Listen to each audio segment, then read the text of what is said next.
right, now let's do another example. In this case, let's say that we're given a polynomial f of x. So this is our given polynomial. And let's say we're told that -5 is a zero of this polynomial. Okay? So what does that mean? So again, now we're connecting the dots with previous knowledge, previous things that we've talked about. So now we're going to bring in the fact that we're going to bring zeros into the discussion. Okay? So what does it mean? It means that if this is a zero, that means that if I plug in -5 into the function f of x, it's going to equal 0. It's going to be a location of an x-intercept, right? But also by the remainder theorem. What does the remainder theorem say? Well, that f of x or f of c is going to tell you the remainder, right? If you divided the polynomial by fx minus c, right? So let's kind of put it together now.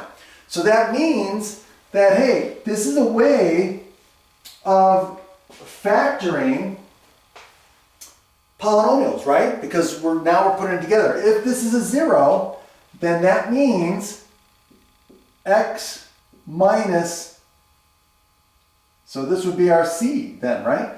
X minus c, or in this case, x plus 5, is a factor, right? Okay? Let's do that. Okay, so let's factor it, right? So let's do that. Let's use synthetic division, right? So -5 is our c, so -5, and then our coefficients are going to be, in this case here, it's going to be 3, 25, 42, and -40. So let's write them down. 3, 25, 42, and -40. Now, here's the thing. I already know the remainder is going to be 0. So why am I doing this? Because I want to find what the quotient function is, or the quotient polynomial is, so I can write this as a factor, right? So here we go. So I'm going to drop the 3. This is going to give me -15, which is going to give me 10 here, which is going to be -50 here, which is going to give me -8 here, and then this is going to give me +40. +40 here, right. And then that's going to give me 0. So I knew that was coming. In fact, if I didn't get 0, I'd know I made a mistake somewhere in my arithmetic. Okay? So now, what do I know? I know that one of the factors, my polynomials, is going to be what? 3x squared plus 10x minus 8 is one of the factors, right? Okay, so that means that I can write this polynomial as the product of this polynomial times this polynomial. Okay? Okay, now, part B says solve f of x equal to 0. So basically solve the polynomial equation. So in other words, remember from previous discussions, we want to find all of the roots, right? The zeros. We want to find the zeros, right? So now in this case here, since I've already factored it this far, right? And I already know that this is a 0, well, all I have to do is just continue factoring. Now I have a quadratic here, right? So I can factor this by just using the tools that I've learned in the previous sections and chapters, right? So now in this case here, I'm going to use the method of decomposition here, right? So I'm going to take the product, or the AC method, right? So I'm going to take A and C and multiply them, so that gives me -24. So I'm looking for factors of 24 that when I add them, give me 10. Okay?